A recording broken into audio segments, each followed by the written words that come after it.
Hi, I'm Ray. And I'm Saren. We're your Spider Baby hosts from To Know Her Is to Fear Her, a Spider-Woman podcast, as well as proud members of the collective. You're listening to Capes and Lunatics Sidekicks. Enjoy the show! Hi, this is Phil, and I'm here to make sure you know all about the Capes and Lunatics Patreon. Don't miss out on all new episodes of Wade's World, Boob Windows and Long Boxes, our Hard R movie reviews, and so much more, all completely uncensored. Access starts for as little as $1 a month, full videos when you pledge $3 a month. Check us out at the link in all of our show notes, or just go straight to patreon.com/capesandlunatics. Hope to see you there. This is Luca Perich, and you're listening to the Capes and Lunatics Sidekicks podcast. I'm here for Peter. Parker, get your heads out of the gutter. This isn't the Patreon. Sure. I was just about to say, this isn't the Patreon. Anyway, that's right, because this is the ultimate webcast. I am Phil, joining me as always, like I say. See if the funny pump it in. Oh, wait, y'all. And trying to time in some of our episodes this month with our comic capers because it's Stormtember, so. Or if you're watching what you do, it's Stormtember, so. Yes. So right here, right now, we're covering Marvel Team Up Annual Number 1, Spider-Man and X-Men. So, again, welcome Ray, welcome Russell. So yes, Marvel Team Up Annual 1. I'm not reading this digitally. It is not on Marvel Unlimited. Don't ask me why. They only have like Marvel Team Up Annual 5, 6, and 7, I think, on there. Don't ask me why. Really? Yeah, don't ask me why. But yes, yeah, I don't know how much this is worth, but yeah, Marvel Team Up Annual 1 from December 1976. So yes, before both of our times. But if you're looking for a cheap way to read it, I know I did get it years ago. It was in Marvel Tales. Since it was an annual, they split it over 2 issues. It was Marvel Tales 235 and 236 from March and April 1990. Nice. So I actually have the floppy of this. I got it at a off eBay out of those like big garage haul things that they do. Oh, nice. It was a lot of repeats, but this was worth it. Back when I was going to open my own comic book shop. That's a long story for a Patreon episode one day. Oh, yeah. That's the first I'm hearing of this. Yes, we're going to have to do a Patreon episode. But yeah, I don't think I've ever seen this one out in the wild anywhere. Well, again, these 70s books. Oh, true. They don't hold up very good. You're lucky to get like a 3.5 graded copy. Because they were all newsprint, yeah. That's why they're worth more, kids. Because they degrade. Alright, so, yes, we'll cover Marvel Team Up Annual 1 and then some of the newer stuff. Yeah, the new stuff's great. Oh, yeah. Alright, so... Especially with our news. Oh, yes. That our Claremont Overlord will be leaving. What? Claremont, our Overlord of the X-Men. Oh, yes. Somebody finally told him no. Whoa! Alright, kids, so yes, like I said, Marvel Team Up Annual 1 from December 1976, original cover price 50 cents for an annual, 50 cents. Hard to believe, I know. Must be nice. Writer Bill Mantlo, penciler Sal Buscema, so you know someone's getting right crossed. Inker Mike Esposito, colorist Hugh Pally, letterer Jim Novak, editor Archie Goodwin. Not that Archie. not Lil's favorite. The Lords of Light and Darkness. So it's kind of weird. Well, again, we needed like a group thing to present a challenge to Spider-Man and the X. We have all the X-Men here.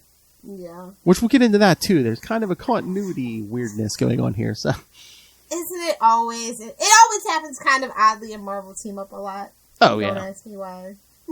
Alright, so this one. Government agent Stephen Marchese has come to the Nest, a secret government nuclear testing facility located in the Pahut Mesa region of Nevada, where a team of scientists is working hard to try and find a solution to the world's dwindling energy resources by finding alternative energy sources. Nothing good happens in Nevada, huh, Love Hellfire? Isn't this how do you want a Hulk? Because I'm pretty sure this is how you get a Hulk. Well, we'll see what happens here. Among the scientists are Brian Mann, the nuclear physicist in charge, Vic Norman, a biophysicist, Jan Marshall, with 2 A's, an electrical engineer, Karen Lee, a geologist and Marchese's ex-wife, Sai Fan Chung, an astronomer and Karen's new lover, Martin Aronson, another one with 2 A's, a radiation expert, and Randy Tate, the project overseer and former flight attendant. That's stewardess to you. I was gonna say that's like how PR. There's some scientific credentials. Okay. As they are testing out a new experimental form of radioactive energy, because that'll never go wrong, dubbed the Nilapau, a sudden earthquake disrupts the experiment, shattering the containment glass and causing an explosion, seemingly killing everyone. Yeah, this can't go. Seemingly. Remember that word, kids. Seemingly killing everyone as the facility explodes in a massive nuclear explosion. The project was canceled by the government shortly thereafter. Yeah, it was canceled. It was atomized, so we canceled the project. Good call. Months later. Months later, a Boeing is this supposed to be a 747? Because this says Boeing 474. I don't know. Maybe that's a Marvel thing. I don't know. Is flying over the Arizona desert on its way to the International Conference on Man-Made Mutation. Boy, you could. Reed Richards. You could throw a rock in the Marvel Universe and hit a conference. Yeah, hit a guest speaker. Didn't we just talk about a conference in the last issue? Oh, in that crossover we did with Ray and Sarah, Reed Richards loves his conferences. That's why I can't make this one. He's at another conference. I think it is supposed to be a 747. Yeah, I thought it said that in the issue. Aboard the plane are noted scientists Sir Lionel, Dr. Fermizzi, Dr. Mishkin, and the outspoken Senator Turner. Turner? He's always a senator. What's his first name? Ike? Ew. Ew. Turner is in a fury not only because a Soviet, Dr. Mishkin, is aboard the plane, but because accompanying Professor Charles Xavier are his students who managed to get a free flight on Reed Richards' say-so.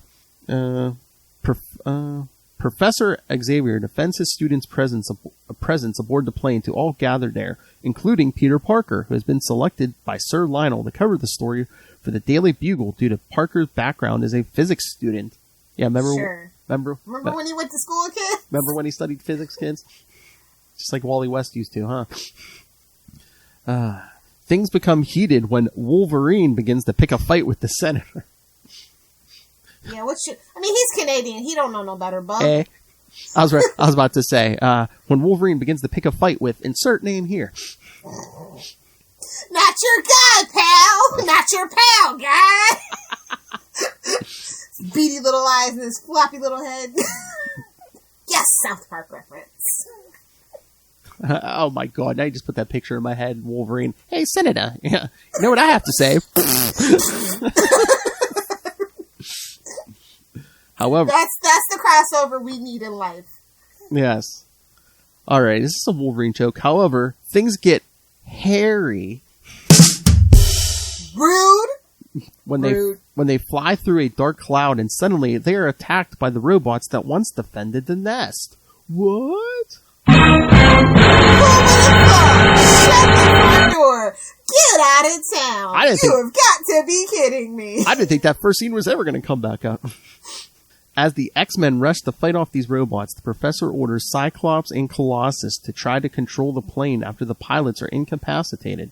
Recognizing some of Xavier's students as the X-Men, and the X-Men. We're gonna get to this in like January. There's one student in particular I'm sure Peter Parker recognizes, the redhead. Yeah. Peter slips away to change into Spider-Man and lend a helping hand. He almost has his identity blown when he forgets to lock the bathroom door and Senator Turner bursts in to be airsick. That was a funny panel. I like that a lot. Spider-Man aids in fighting off the robots and creates a web parachute to slow down the plane so that Scott can land it. In trying to make sense of the situation, Dr. Mishkin pulls out a radiation detector and identifies that there is a lethal amount of radiation coming out of the blast crater where the robots appeared from. Oh my god, anti-radiation spray! No! No! No! Here, take your shot of MacGuffin, kids. No, I refuse. To make them immune to the effects of the radiation, the Wallcrawler and the X-Men go in for a closer look. And again, this was a 2-part Marvel team up. There's the end of part 1.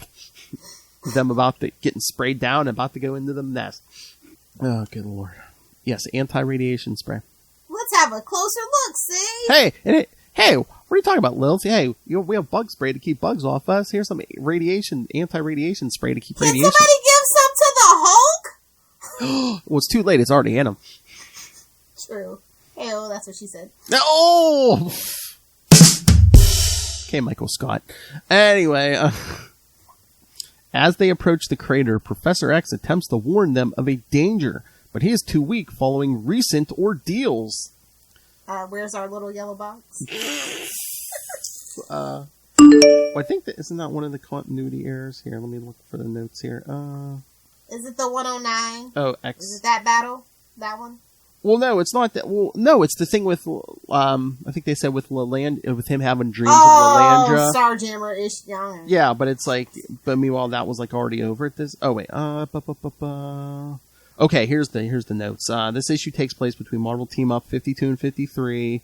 As far as the X-Men, given that both Banshee and Jean Grey as Phoenix are active, this issue can only take place between X-Men 109, the aftermath of the, that whole Xavier thing, and X-Men 111, the start of the Magneto Savage Land thing. Given the differing production schedule of the two titles, this issue was published over a year before it could have possibly fit into the X-Men continuity. Oof. And you thought Kevin Smith was bad at keeping time schedules. Hey, they're still better than him, honestly. They're still doing better. Hey, they got it in early. It's not like Kevin Smith where it's late. But yeah, Peter recognizes Professor X and Cyclops of the X-Men. He's met the X-Men on many occasions. The first time chronologically is in Untold Tales of Spider-Man 21. In continuity, he last saw the team in Marvel Team Up number 4. Stay tuned for January, kids. Or should I say, January? I love my redheads. Phil treats me so good, y'all. And Professor X states that he is enduring a nightmare. He is referring to the haunting dream that he started getting in X-Men 97. As noted above, this story would have actually have to take place after he ceased having the dreams at that story arc's end. Oh, can I just throw in, since we're talking continuity, they spelled Jean Grey's name wrong. They spelled it with an A instead of an E. Just gonna... Mm-hmm. And, of course, Nightcrawler. Oh, the 70s. And, of course, Nightcrawler and Spider-Man last teamed up in Amazing Spider-Man 161 and 162. Good story, actually. I was going to say, we can do a Nightcrawler month at some point here. Nightcrawler November? Ooh. All right. No. Next year, of course. Well, I was going to say, not for Spider-Man, that's our Hobgobble. That's our Hobgobble, but for comic capers or something. I know. There's nothing stopping us. Hey, the kids love their Gobble every year. Gobble gobble. Well, I think that's what we're most known for, to be honest. Whoa! Hey-o. Gobble gobble. A couple of bowls down the gob. Ray, stop laughing. Grow up. What the F? Here, let me find out where I was going. Oh yeah, Xavier says he's too weak following recent ordeals to warn them fully of the danger. When Storm and Banshee fly in first, Spider-Man is concerned about whether they can face whatever might be waiting for them in the crater, which angers Wolverine enough to almost start a fight between the two. Again, Wolverine and insert name here, man. It's gonna get ugly. Before a fight breaks out, they are disrupted by an earthquake, and down below, Banshee and Storm are felled by some unseen hands. Hey-o. Hey-o. The X-Men on the surface are attacked by a being calling himself Yama Dharma. During the fight... Smoked a doobie? I think whoever wrote this might have. Smoked a doobie? During the fight, Wolverine slashes Yama's chest open and is shocked to find a strange cosmos spinning around inside. Ooh, fancy. So meth, yeah.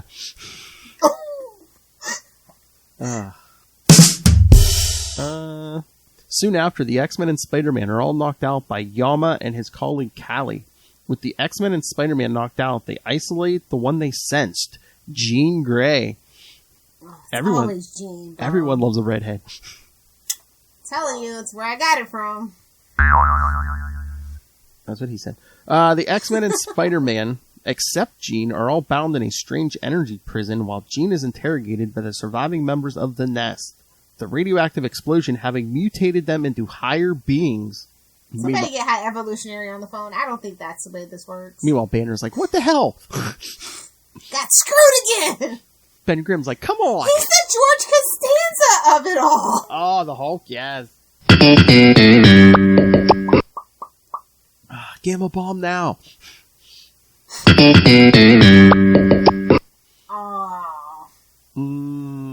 But yes, they have all mutated into higher beings. They have all taken on names of Hindu gods. I mean, it's the 70s, so I guess that's how they got away with it, but I don't think it's 2021. I think this writer would have been canceled. What, for naming Hindu gods? Yeah. Cultural appropriation and everything. I mean, well, we've been appropriating the Norse mythology for decades. It's okay to do it to white people. It's not okay to do it to brown people. Okay. I was going to say. Don't you know the fake wokeness rules? Although only bad people appropriate the Norse mythology, and they kind of want them to stop. To be fair. Excelsior! Todd McFarlane just stays with the God and the devil. Can't wait for King Spawn #1. Stay tuned! Comic Capers 115, kids. The X-Men and Spider-Man manage to free themselves when Nightcrawler teleports out of the field that is holding him, creating a rift in the next one, allowing each prisoner to escape. Because, see, kids, each prison was, like, I guess, custom-made for everyone's powers, so. Idiot. Didn't do a very good job now, did they? Talk about your not-so-higher beings. Definitely should have smoked the doobie before they left. That's true.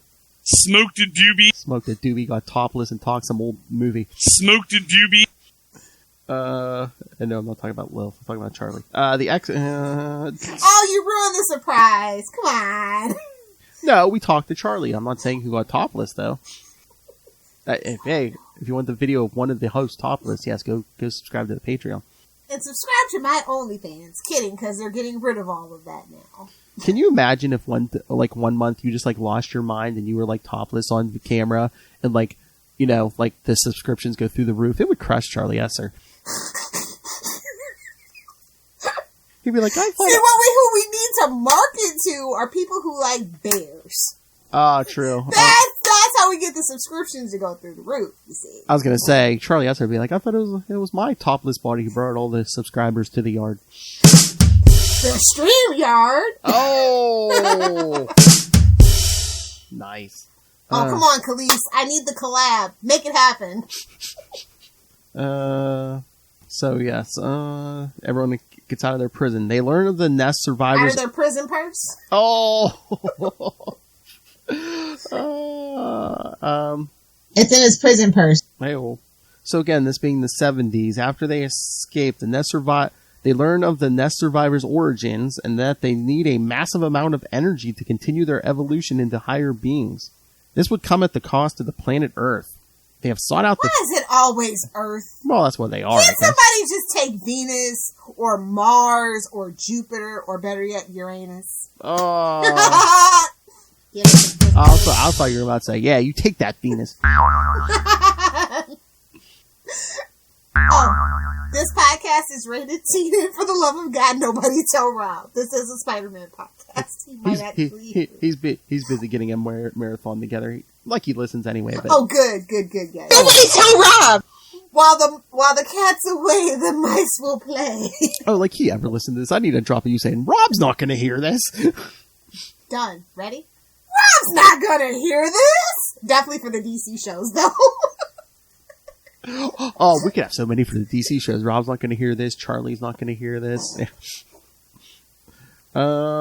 They have sought out the Phoenix because they need 9 individuals, and she is the only being they have found powerful enough to withstand the transformation. Again, Banner's like, what the hell? I'm right here. And Storm's like, I'm an actual goddess? hammer? Whatever. So are we saying Hindu gods are racist? Maybe. Or maybe the writer just don't know what the hell he's talking about. I don't know. Jean refuses an ascension to godhood at the expense of every living being on Earth. That a girl. And a battle between Spider-Man, the X-Men, and the Nest survivors begins. However, the battle carries on too long, and the Nest survivors begin their impending deaths and stop the battle. Time out, I'm dying. Spider-Man comes up with the solution, because remember, he's a physics student, that ultimately... I don't think that's how physics works, but okay.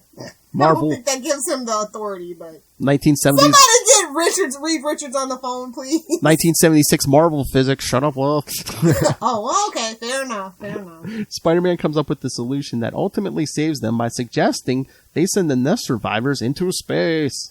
I was gonna say, fling them into the sun, baby. That's how we do it. Where they would have unrestricted access to the energies they need without affecting the Earth.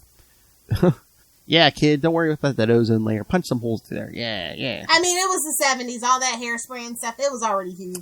They went right through. Everybody was smoking. It was like a hot dog in a hallway. It's fine. Oh, damn. Hairspray, everyone was smoking cigarettes. The diesel. Oh, yeah, the smokestacks. It was like 2 cents a gallon. Smokestacks, yeah. The X-Men, Spider-Man, and the Nest survivors link hands, and the Nest survivors and X-Men combine their powers to create a living dynamo that transmits the Captain Planet. By your powers combined. They combine their powers to create a living dynamo that transmits the Nest survivors into space through Cyclops' optic blast. Oh, he's actually useful? I don't like that. So, okay, this seems... Don't think too hard about it, baby doll. It's the 70s. Again, 1976. The end result transforms the Nest survivors into a new star and removes the lethal radiation from the blast crater, ending the threat in the process. Whew, thank God our... Neat little bow. Thank God our spray was about to wear off. It's like, it's like that bug spray. You just spray it back. Or sunscreen. After an hour or swimming in the ocean, just reapply it. You'll be alright.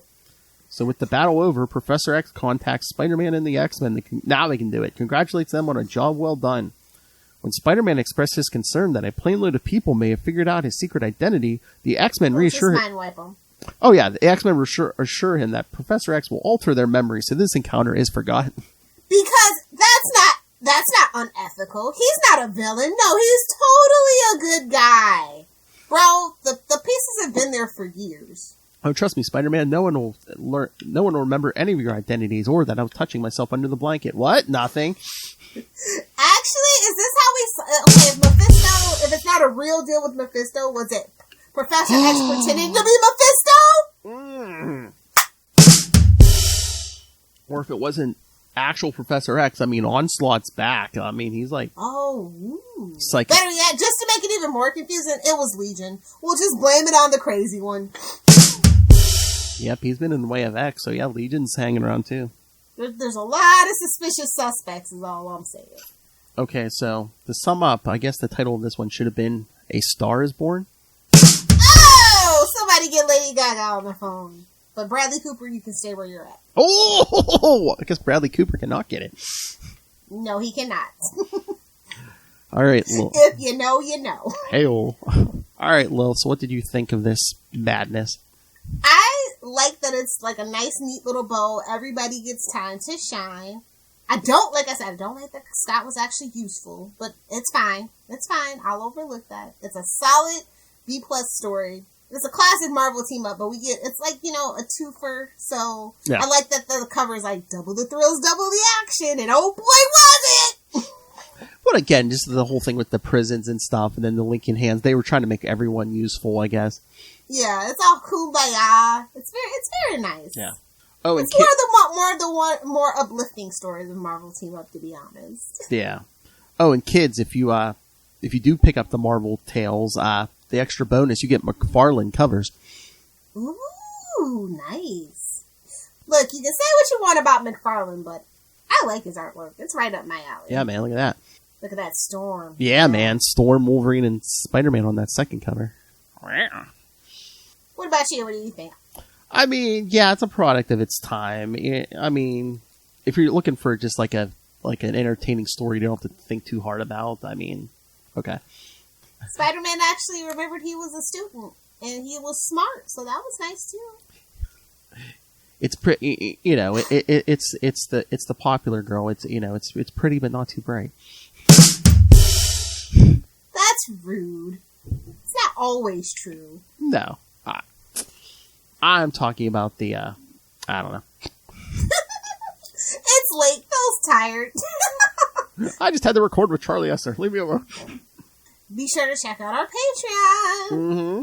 Especially if you like Incredible Hulk. Yes, we talked TV movies. We talked the trial of the Incredible Hulk, which was a Patreon request from Russell. So yes, if you want to request some, we do an episode. Yes, go subscribe to the Patreon. Come on, Riverdale. Come on, Riverdale. Hey Ray, Russell.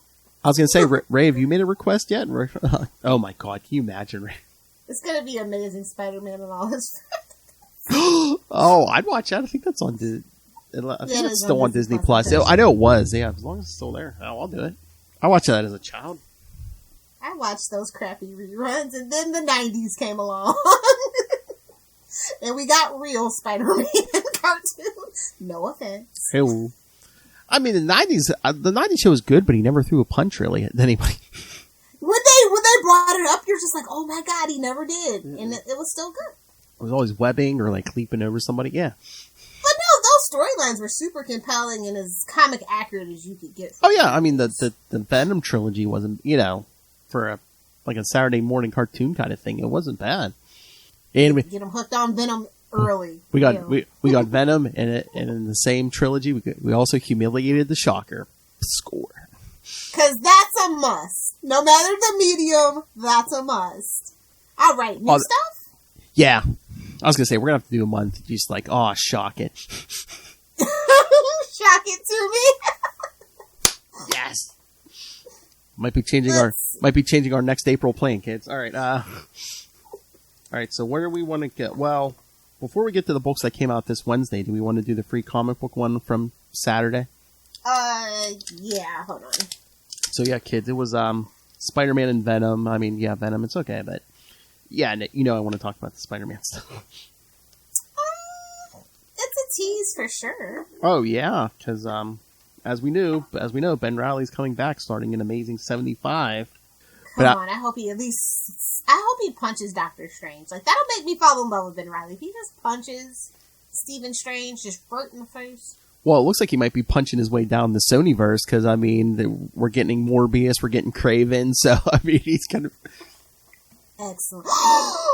Wait a minute. Does Sony have the rights to Ben Reilly? Is that their loop? Because, listen, Kraven's supposed to be in one of those Sony movies, and we might be getting a Sony Sinister 6.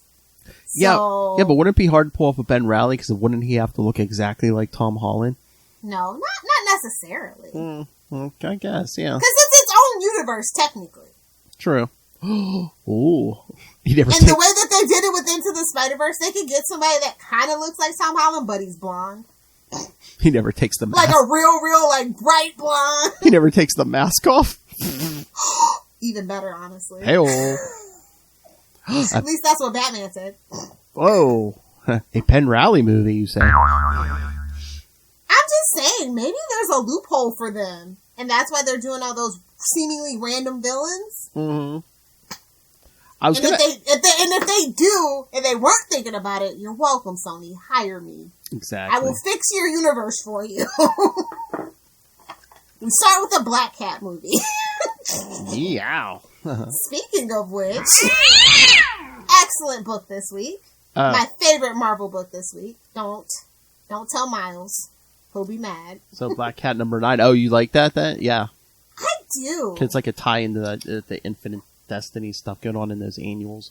Yeah, which I was like, okay, I think I like it is because I feel like they're actually taking Black Cat seriously as a character, like they're involving her in more things, and I always think that that's a very good sign.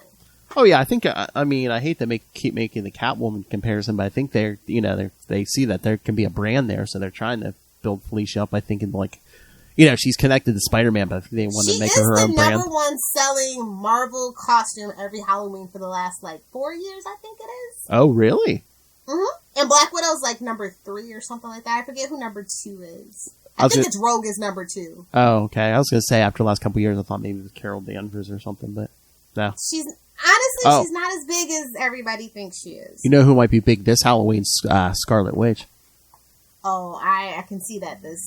Oh yeah. Yeah. Again, you're looking Gotta get the Whipple though. I'm just saying. Hey. No shade. If you ain't got the Whipple, you ain't Scarlet Witch. That's all. I'm just gonna throw that out there for all the trick or treaters that's showing up to my house. If you ain't got the Whipple, you ain't getting this. You ain't getting no M&Ms. I'm sorry. I don't know if that's a drop or not. No, it's not a drop. Oh, they even dressed like they did like the comic accurate Halloween costumes in WandaVision. I mean, again, all these people looking for couples costumes. There you go, Vision and Scarlet Witch. It's gonna be interesting to see. Oh, I know. This will be funny. But yeah, I like the artwork. I think Jed is doing an actually really good job. Like really knocking it out of the park. Honestly. Mm-hmm. Oh yeah, month after month, this book is just great, art-wise, story-wise. It's got humor, it's got sass, and he just finds a really good balance between like dialogue and action. And I really like how he's fleshing out Felicia as a character. Like she's been lacking so much, and she even comes across as menacing in this series sometimes too, which was something that they didn't do a lot. Vindictive, yes, but not menacing. Oh, I thought this issue. I like that added perspective to her. I thought she was kind of menacing this issue, yeah. Yeah, definitely. And he doesn't like over sexualize her and stuff. Yeah. Exactly. Good stuff. Dear Catwoman writers. I mean, there might be a little of that in Catwoman, but I mean, it could be way worse. I mean, look at the 90s. Oh, yeah. Look at Harley Quinn. Oof. I don't wish that fit on any female character. Okay. Yeah, again, if you guys aren't reading this book, and I can't wait till the next annual, because honestly, the annuals is where this book shines. Both in the previous series and this one as well. Oh, yeah. They really go out for the annual, so I'm really actually looking forward to the next annual already. But you skipped over that free comic book day issue. I have to know. How hard did your eyes roll into your head when you saw Ben Reilly versus Bushwhacker? I gave myself a migraine. You knocked myself out of the chair. I think I teleported briefly. It's just page 1. I see Bushwhacker. I'm like, oh my god, he's gonna fight Ben Reilly. I'm like, oh my god, Lilith is never gonna forgive me if she has to read this thing. It's fine. It's fine having a sausage fest. That's what you guys are there for, to discuss Ben Reilly. Have at it. I mean, it was only a couple pages. It was a free comic book day issue. It wasn't like it was a full issue. Yeah, whatever. Ben Reilly, Spider-Man's clone. He's the guy. He's got a sweatshirt. Yeah, that's how you know he's different. And he's a blonde hair.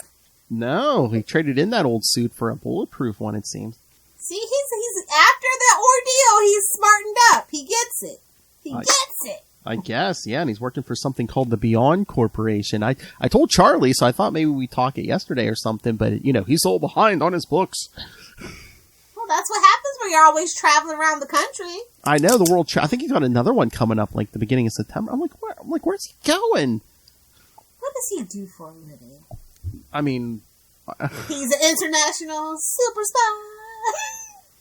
I think he's like an international courier or something. It's in his prison purse. Nice. Excellent use of that drop, Philip. Thank you.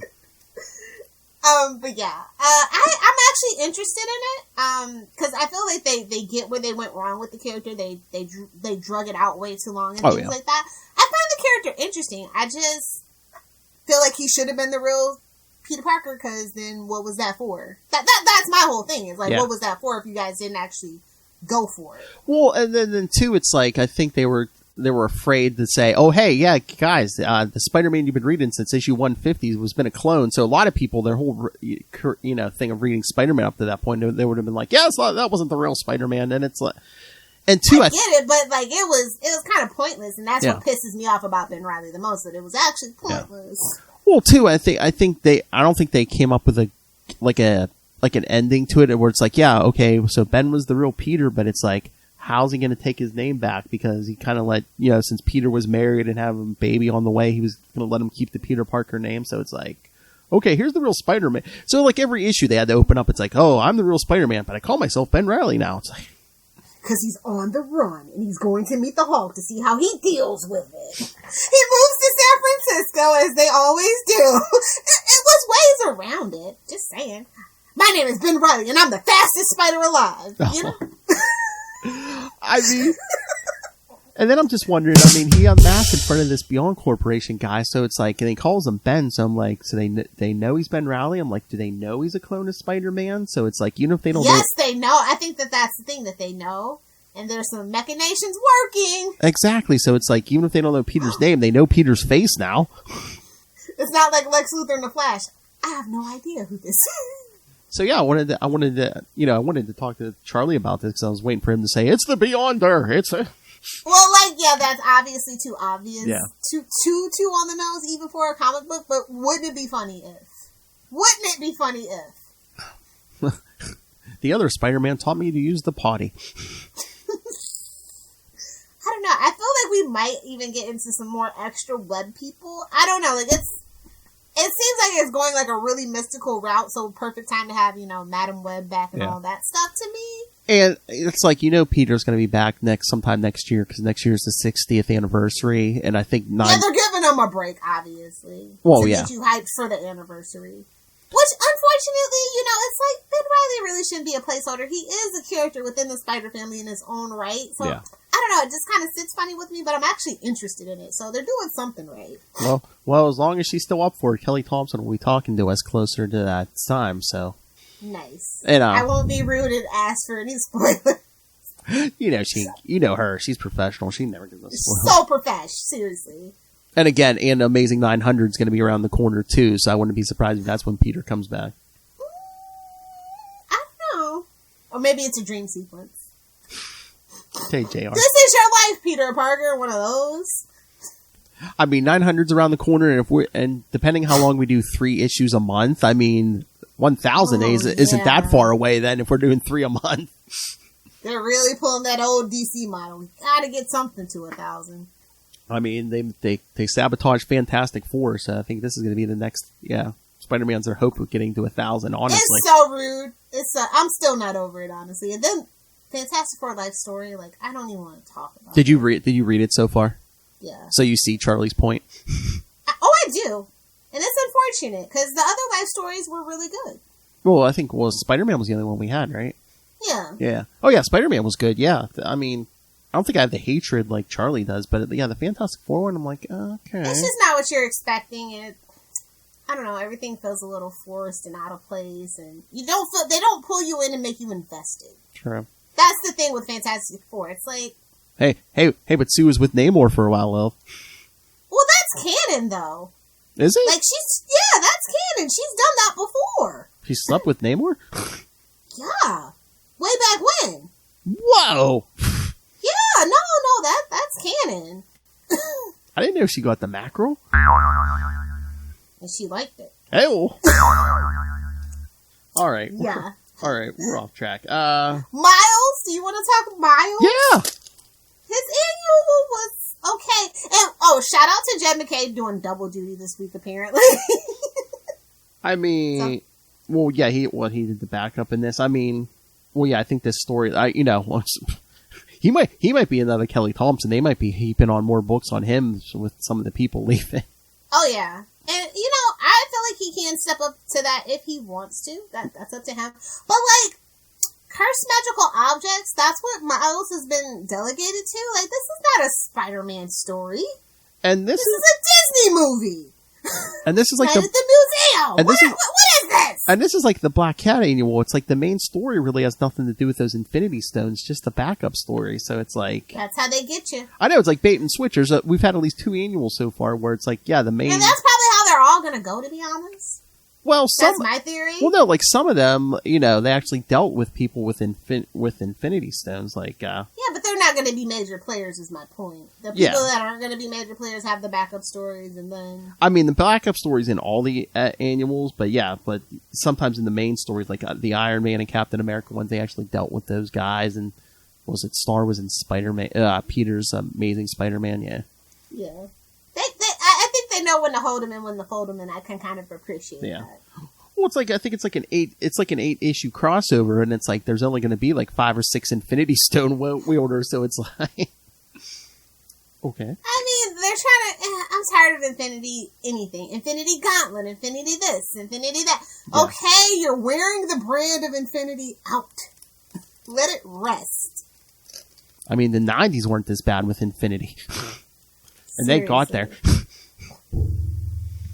It's like, that phase of Marvel's over, right? Like, we don't care anymore. You understand that, right? Thanos destroyed those damn things.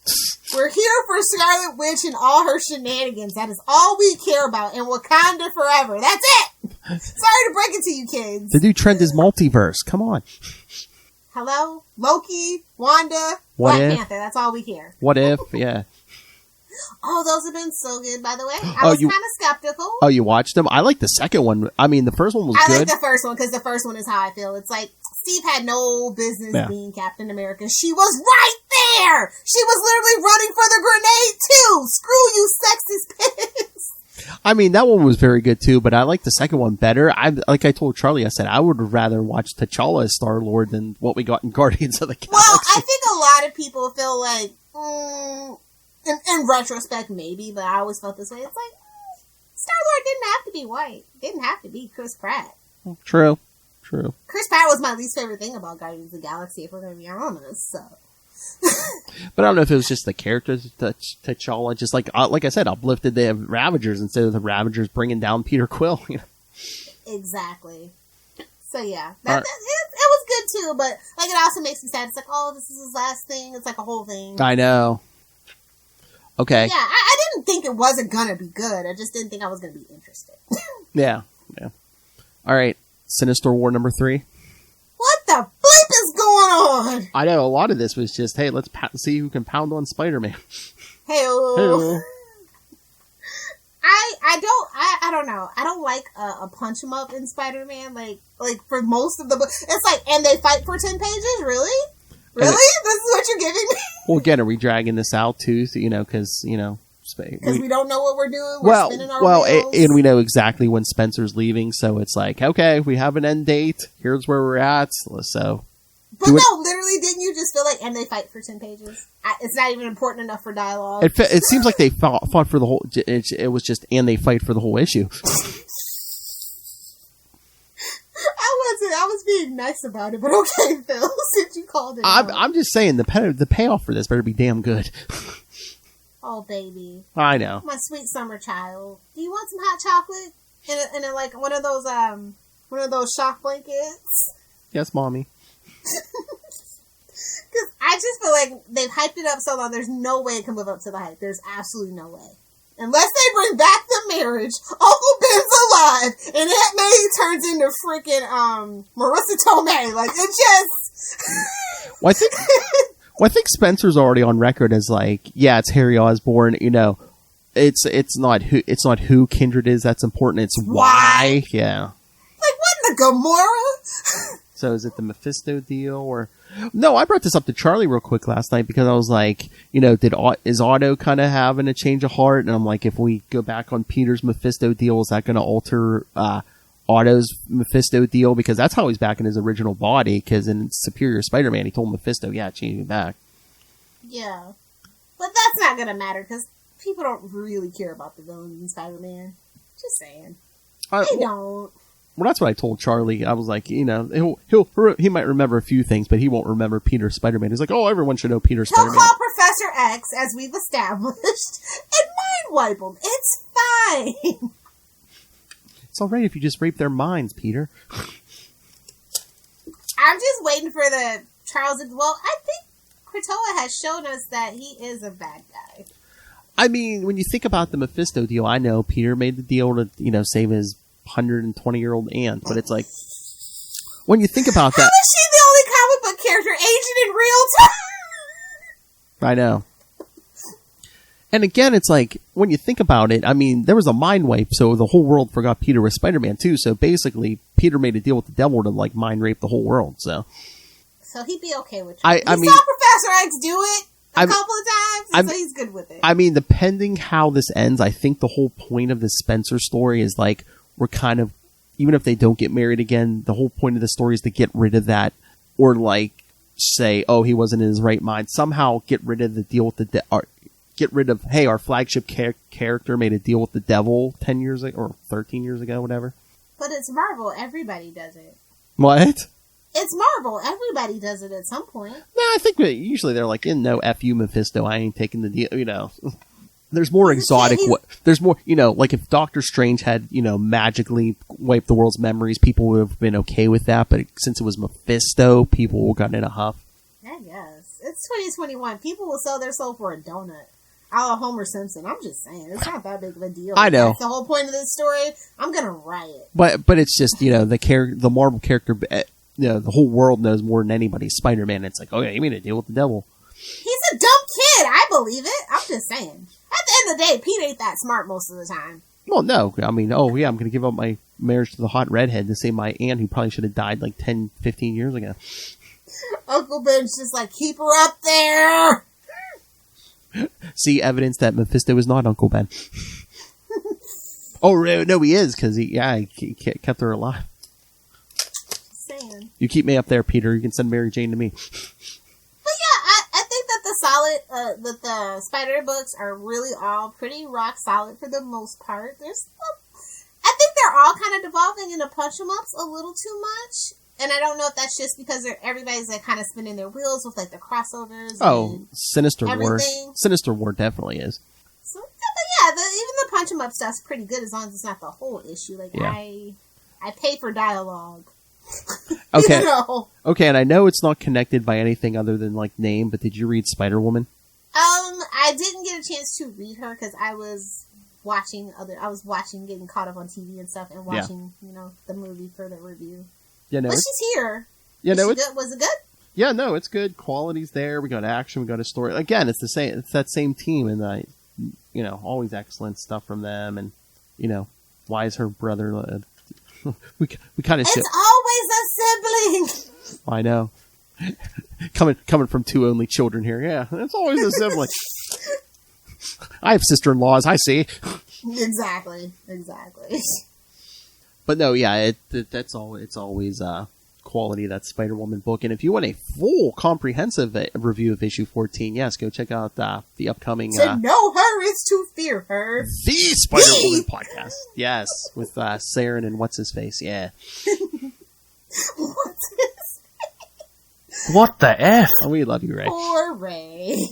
Tricky Dicky. I love that he just casually throws that out into conversation too. Like that's just not him being funny. That's just how he talks. I know. What of a tricky dicky situation.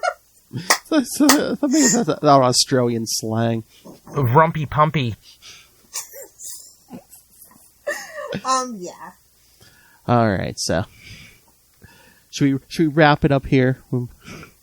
Yeah, and I'm just gonna throw out, since we did talk X-Men today, if you're not reading Marauders, you're losing out.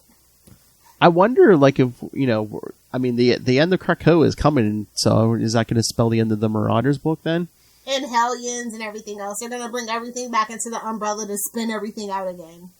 That's just how it goes with the X-Men, unfortunately. Because nobody wants to execute the full plan that Hickman had. Oh, thank God. We just need fresh blood on X-Men at this point. I don't want Claremont and I don't want Hickman. Get the hell out! Stay out! I mean, oh my You're God. old! I think they said there was like a 3-phase plan and we're still in phase 1 of it. I'm like, oh my God, how much Has more? it been like 2 years or something like At that? least. I think it might have been more than that. I'm like, well, how much more? Oh, it started before the pandemic. didn't it? Yeah. It might have been 19 or 18? Oh my God. I think it might have been the end of 2018. I'm going to have to double check that. Yeah, I was giving it the benefit of the doubt. But it has felt longer.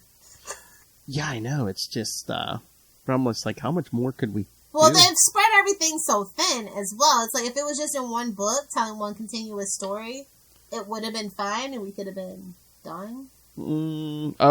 House of X #1, I guess, was July 2019. It feels longer than that. I know. Well, It's literally been 2 years. Yeah, but there's been how many books, though, too? That's what it is. So many books, unnecessary books. That's why I like Marauders. Nice, easy, clean fun. You don't have to worry about anything, and they're pirates. Hard. Oh. Just saying. Lilith, queen of the setups. All right. Pirates are. I mean, yeah, you look to crack the back of any of those X books. There's a big list of, yeah, okay, here, this week, next week, there's 20 books. And they need to go back to their own universe, back to the status quo of how we know and we love them. Screw this weird cryo brain stasis garbage. Wanda has to be a mutant. I will not accept anything else. Well, they kind of mess with that during the whole Fox thing. Now that it's all back under one umbrella, I'm sure I bet you that's part of the whole thing behind Trial of Magnetos to make them his kids again and stuff, and they're mutants. They better. House of M is like my favorite thing. It's a lot of people's favorite thing. It brings actual redemption to the character of Magneto. Yeah. Gives him a little more humanity, relatability, especially since if not before, they are going to make those two mutants once mutants hit the MCU. Are we sure we're even getting mutants in the MCU though? Eventually, come on, they have the X-Men back. They're not going to use them eventually. I don't know. I mean, they lock a lot of things in the vault, Philip. So I don't know. Like, I don't trust the mouse like y'all. I don't have faith in the mouse like y'all do. Was it Was it the brothers?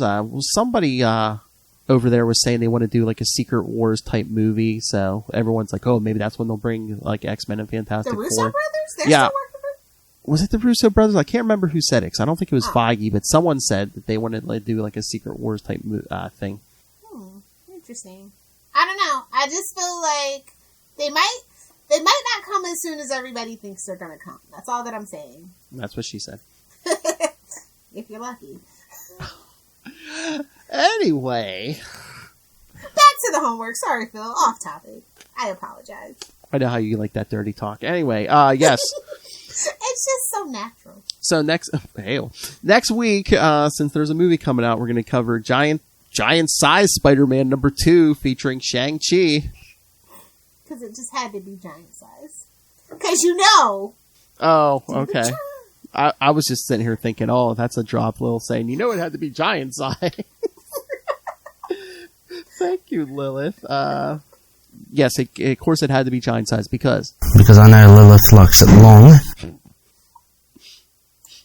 I don't actually know much about Shang-Chi. It's not like the mysticism in Marvel, just like the actual like magic is science. Well, that's the thing. It just doesn't vibe with me. That's the thing. I think they're kind of doing mysticism in the MCU, but like I think in the comics, like I've only read a few. Usually when it's like more like Iron Fist. I could have sworn. I don't think he's basically just a kung fu master. He doesn't even have like a no. He was like a spy kung fu master thing. I think it's MCU's added like mysticism and stuff, and I don't think that was even there. Which I don't think China even likes anyway. So it's weird. And then there's that whole issue. Well, that's what Charlie and I were also talking about last night. We're like, oh, those 10 rings going to be like in the comics, they're going to be like alien technology. They almost have to be because China doesn't like that mysticism or religion. So because we might be doing aliens because Charlie was going in detail on the new poster for Shang-Chi, and there's like a dragon way off in the background that might be Fing Fang Foom. So, they can't do Fing Fang Foom. There's no way. Maybe like a different looking. No, they can't do the purple pants one. Yeah, okay. We'll see though. I'm curious about the movie, so I hope it does well. But it's still pandemic times, unfortunately. Really has shit, and this is theater only. So yeah, I was gonna say, place your bets now. What do you think's gonna do better, Shang-Chi or Eternals? When's Eternals coming out? I think it's November. They didn't push that? As far as I know, I think it's still in November. I think Eternals. It has, for a lot of reasons, but it has a better cast. It's got controversy. Well, yeah, it's got Angelina Jolie and it's got you know what I mean. Oh, there's a little bit of controversy around Shang-Chi. I hope the best for it because actors need to work. So. All right, so next week we'll talk some Shang-Chi, giant-sized Spider-Man. And then in 2 weeks, we'll be back with more X-Men. The X-Men Spider-Man miniseries, 1 through 4. Yes. It's a little derivative. Just the way we like it. And then, of course, we'll round out the month with Scarlet Spider, Web of Scarlet Spider #1, Amazing Scarlet Spider #1, Scarlet Spider #1, and Spectacular Scarlet Spider #1. Speaking of Ben Reilly. Sausage Fest! That's right. And then prepare yourselves, kids, for the month after, because you'll be smack in the middle of Doc October. It's a superior month, some would say. It's going to do the origin. We're going to be doing his first failed marriage. No, not the one that Aunt May. No, that's the one. All right, so lots of good stuff coming up. Email us, capesandlunatics@gmail.com, or call the voicemail 614-382-2737. That's 614-38-CAPES. And remember to follow Ultimate Spider-Cast on Facebook, on Twitter. Find links to all the various social medias for all the various shows. Find links to this YouTube channel. You can watch Lilith Hellfire give the finger as I speak.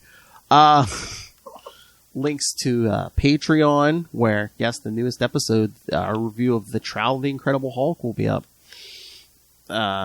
Links to merchandise, like Stay hydrated, cover your nips, stay connected, all those good things. Stay super connected. So links to everything all in one place. That's Linktree, linktr.ee/capesandlunatics. And please, remember, support Southgate Media Group. Go to southgatemediagroup.com. Go subscribe to the Southgate Media Group YouTube channel and Patreon. Bunch of free and paid content on the Patreon. And keep your eyes peeled for the Southgate Media Group marathon at the beginning of October. It's the sixth one, baby! Number 6, that's right, beginning of October. So, and hey, some of your favorite Capes and most of your favorite Capes and Lunatics hosts will be involved. Maybe you all. You won't believe what Phil's making us do. Yes, I picked out different issues outside of people's wheelhouses to make them review. And, of course, only one person had the ego to say, I'm going to pick my own. No, now everybody's going to be mad. I'm not going to. Hey, everyone, watch the marathon and tell me which of my hosts picked their own thing, all high stepped in and said, I'm going to do what I'm going to do. Because I'm the shiz. All right, so go support all things Southgate Media Group, including picking up Pod Life the book, now in digital and paperback. Pick that up on Amazon, and when you pick up anything on Amazon, like Lilith Hellfire on a daily basis, use the link, Lilith Hellfire, right down there, right under us. In the show notes, the link for Southgate Media Group for Amazon. Help us support this show. They help support this show, the network, and that pile of radiation. Oh, that in the crater that is Chicago. That man whose gas is not anti-radiation, Rob Master Doom Southgate. Make it rain, so says Master Doom. Please kick me in the pants. Mark my words. Someone wanted to get us in trouble. They would just a montage of all these endings and send it to Rob. Rob loves it. I know. Are you kidding me? Oh, especially if we could push some units. Oh man, he'd be like, yes. Say more about how dumb I am, just so if you sell the product. All right, Lilith Hellfire. Where can people talk to you about modern comics? Could never. If you want to get flippy with it, you can find me on Twitter at Lilith Hellfire, on Instagram at Lilith Hellfire69, and of course, making comments, not content unless it's Star Trek related, over on TikTok at Lilith Hellfire69. Is that a sentient tongue? Oh, you have to click and find out. Oh, hell. Click that tongue. It's going to get a workout next week. It's a giant sized man thing. Gave up the meat! Just the enthusiasm. Arby sponsor us. That's worthy of a Ray drop. Thank you for joining us, kids. And in 1 week, giant-sized Spider-Man number 2 with Shang-Chi. And then in 2 weeks, back with more X-Men Spider-Man miniseries. Right, 4 issues. But, until then, swing on back. Flip it real good.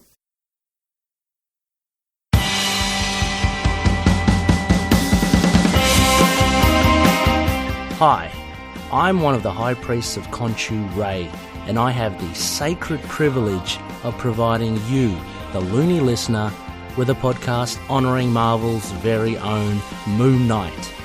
So join me and a host of others at Into the Night, a Moon Knight podcast. Follow us on Facebook, Twitter and Instagram, or support the show by becoming a Patreon member. Into the Night, a Moon Knight podcast. It's time to get your Khonshu on.